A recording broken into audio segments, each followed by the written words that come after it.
In order to fulfill their election promise of raising the income tax threshold to 1.5 million, the JLP administration introduced a raft of new measures in their recent budget. One of these measures, the increase in the property tax regime, has been universally criticized. Let's probe the impact of this new measure. To start off, we believe that the property tax regime is wrong because it lacks consultation. It appears to us that Mr. Shaw and Mr. Holness just decided one day to just implement a tax. There was no consultation with Jamaicans.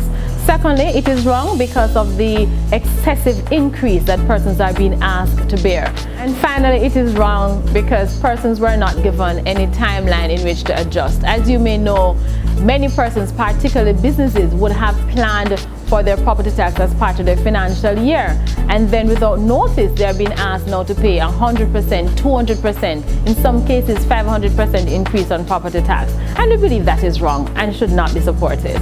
The People's National Party-led government did undertake the evaluation in 2013. However, we did not implement it. We did not implement it because based on the information available to us, we thought that the timing was wrong.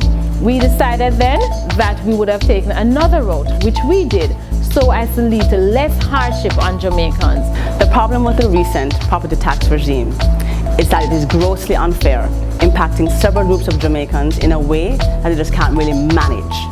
At this point in time, you look at the impact on pensioners, impact on students, impact on low income to no income persons, as well as even the middle class that were supposed to have gotten a tax break but now have to find these exorbitant sums of money to actually deal with the particular taxes. This shows you the design of the tax system is one which was not properly thought through, and I think given the unintended consequences requires a rethink and a redesign. And a use of a tax incidence analysis would have been very useful in properly designing such an approach. So the Ministry of Finance has the capacity to do a tax incidence analysis which looks at the impact of different tax types, tax levels on different groups in society living in different geographic regions, whether it is a rural Jamaican or someone living in urban Jamaica from different income levels. And it tells you what the burden would be on the particular person or group and what the remaining spend in their pocket would be. We are particularly concerned about our agricultural lands. When you look at our breadbasket parish, for example in Manchester, there is an increase of over 1,700% in the value of the property. And this invariably will mean an increase for the property tax, because as you know, property tax is pinned directly to property value. And this cost invariably will have to be passed on to consumers who can barely afford basic necessities already. And so what is required is that the government must consult with our farmers. There is going to be a need perhaps for an increase in the amount of discretion that can be given to our farmers.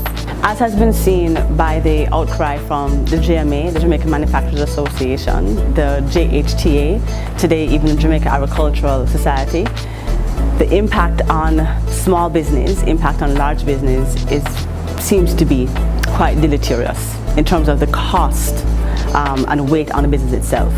When you look at tourism, which is already a small margin business, particularly for small operators, increases of 432% in taxes, increases of 1,000% in taxes would bring small operators under. It's simply unbearable.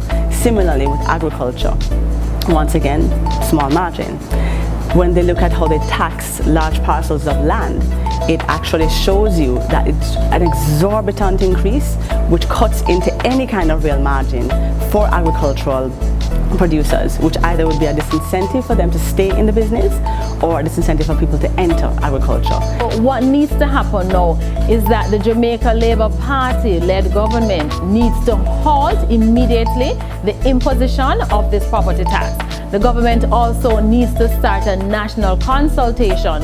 So it needs to meet with the Small Businesses Association, it needs to meet with the Realtors Association, and also important in the dynamic is that it has to go into communities and meet with persons who will be affected. Persons who will not benefit from the 1.5 but are now being asked to pay this increase in property tax without notice. I believe that when one takes into consideration the sum total of all the taxes that have been imposed by the Jamaica Labour Party government, then there's only one word to describe them, and that is oppressive. The positive thing is that government can actually redesign the rates and carve out particular areas for exemption where the anomalies are greatest. Having gotten the feedback around impact on pensioners, impact on students, impact on middle-income persons, the government can go back and either redesign, lower the rates even further to something which is more tenable and more manageable for the economy, or they can cap it at 15% above 2016 rates, so persons can then plan for the future in terms of what they have to save, right, as well as look at different industries that require certain carve-outs like agriculture, where it will just make it untenable as a business to continue under this regime.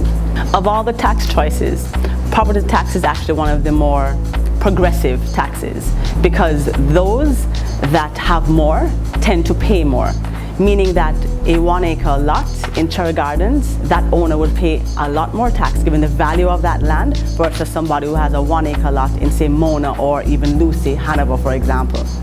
And in that way, it is more fair in terms of equitable, that a person who actually earns more will pay more.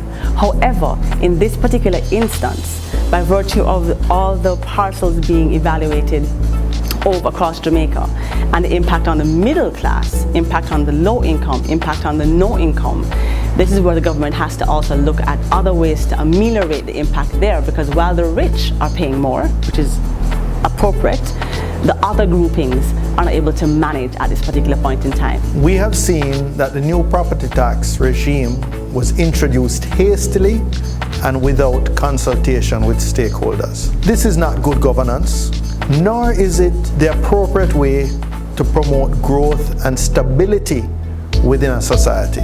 The irony is that we already have a mechanism, the Parliamentary Committee on Tax Measures, which was established to hold hearings and have stakeholders come and present the impact that proposed tax measures would have on their business. Let's make this the last time that we have taxation by stealth and without consultation.